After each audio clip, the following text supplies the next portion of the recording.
gadis mendapatkan menstruasi pertamanya, ia harus segera dinikahkan. Di desa ini, gadis-gadis dipaksa menjadi ibu di usia yang sangat muda dengan aturan yang sangat ketat. Bahkan keluarga pihak perempuan harus menghabiskan seluruh tabungan hidup mereka demi biaya pernikahan tersebut. Padahal gadis-gadis ini masih sangat muda. Tubuh mereka bahkan belum berkembang sempurna. Akibatnya, bayi yang mereka lahirkan seringkali lemah dan beberapa gadis bahkan kehilangan nyawa saat melahirkan. Jika sang ibu meninggal, tanggung jawab membesarkan bayi itu akan dijatuhkan kepada adik perempuannya yang juga masih kecil. Di desa ini hiduplah seorang gadis berkulit gelap bernama Ayali. Suatu hari saat sedang bercanda, ia mengambil stetoskop milik seorang dokter dan mencoba mendengarkan detak jantungnya sendiri. Saat itu juga ia merasa terpukau dan bertekad bahwa ketika besar nanti ia ingin menjadi seorang dokter. Namun tradisi desa begitu kuat hingga tidak ada satupun gadis di sekolah yang bisa mencapai tingkat pendidikan menengah. Sahabat terbaik Ayali adalah juara kelas. Namun ia pun tidak bisa luput dari aturan itu. Begitu ia mendapatkan menstruasi pertamanya, upacara kedewasaan pun segera digelar. Hari itu sahabatnya terlihat sangat bahagia karena orang tuanya memberinya banyak hadiah.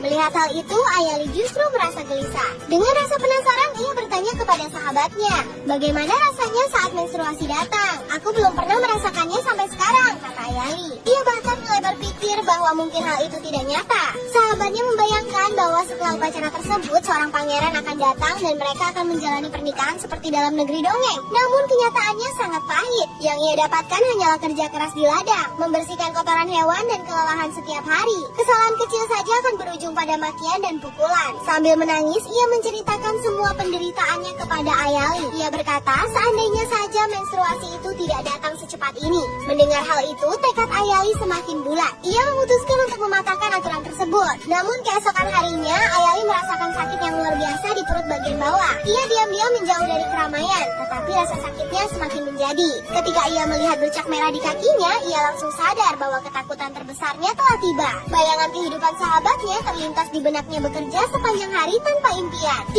Tidak ada yang boleh tahu soal ini, katanya dalam hati. Kalau sampai ketahuan, impianku menjadi dokter akan musnah. Saat hendak pulang, kepala sekolah memanggilnya. Karena tubuh kepala sekolah yang pendek, beliau meminta Ayali mengambilkan botol tinta di rak paling atas. Namun saat mengambilnya, tangannya tergelincir dan tinta merah tumpah ke lantai. Ketika Ayali melihat tinta merah itu mengenai roknya, ia justru tersenyum. Ini adalah kesempatan yang sempurna. Sekarang noda dari tubuhnya telah tersamarkan. Ia pun keluar dari sekolah dengan perasaan gembira karena berhasil mengelabui orang-orang di jalan, bahkan ibunya sendiri. Namun ketenangan itu tidak bertahan lama, karena festival Arya Devi akan segera tiba. Dalam festival tersebut hanya gadis-gadis yang belum mengalami menstruasi yang diperbolehkan masuk ke dalam kuil.